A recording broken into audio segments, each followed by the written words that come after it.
Vidi Batlolone kembali menemani Anda di gelar perkara. Saudara, ex-Kapolres Ngada AKBP Fajar Widya Dharma Lukman ditetapkan jadi tersangka atas kasus asusila. Selain diproses secara pidana, tersangka juga akan menjalani sidang etik.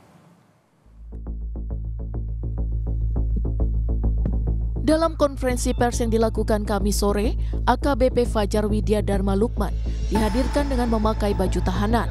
Dalam keterangannya, Karopenmas Divisi Humas Polri Brigjen Truno Yudo Wisnu Andiko menyebut penetapan tersangka dilakukan setelah penyidik melakukan gelar perkara.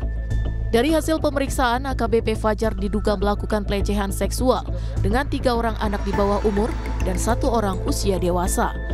Selain bukti-bukti yang diperoleh, 16 orang saksi juga telah diperiksa penyidik Propam.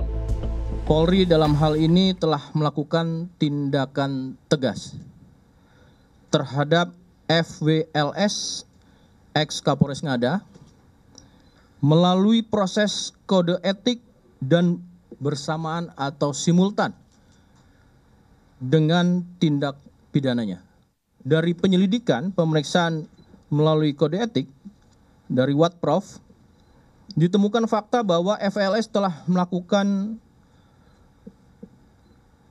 pelecehan seksual dengan anak di bawah umur sebanyak 3 orang dan 1 orang usia dewasa.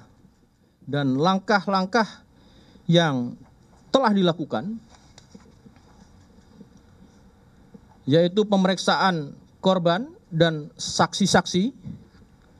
Saksi yang sudah dilakukan pemeriksaan sebanyak 16 orang. Dalam kesempatan tersebut, Karowaprof di Propam Polri, Brigjen Agus Wijayanto menegaskan Polri tidak akan memberi toleransi segala bentuk pelanggaran yang mencederai kehormatan institusi Polri. Nantinya pelaku akan dikenai pasal berlapis yang berujung pada pemberhentian tersangka dari anggota Polri. Selain kasus pidana, AKBP Fajar juga terkena sanksi etik. Sidang etik terhadap ex-Kapolres Ngada nantinya digelar Senin 17 Maret 2025.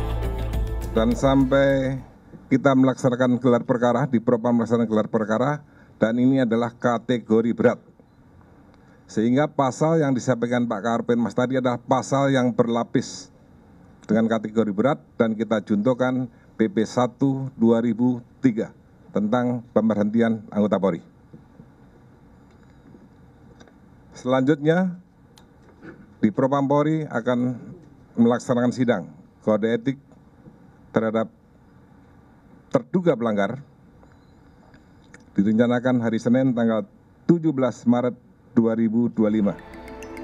Sementara itu, Kapolda NTT Irjen Daniel Tahimo Nangsilitonga mengungkapkan setelah dilakukan penyelesaian kedinasan di Mabes Polri, maka proses pidana ex-Kapolres Ngada AKBP Fajar Widya Dharma Lukman akan diserahkan ke Polda NTT untuk menindaklanjuti kasus asusilanya. Di Mabes Polri untuk kode etik, ya, bagaimana masa depan dan rencana penghukuman secara kedinasan di Mabes Polri. Nanti setelah itu akan kita lakukan penjeratan secara pidana umum terhadap laporan dan kasus yang dilakukan oleh yang bersangkutan. AKBP Fajar kini ditahan di Bareskrim Polri dan polisi kini menyelidiki motif pelecehan seksual yang dilakukan. Selain kasus pelecehan, AKBP Fajar juga terjerat kasus narkoba. Dari hasil tes urin, ex-Kapolres Ngada ini terbukti positif mengonsumsi narkoba. Tim Liputan Kompas TV.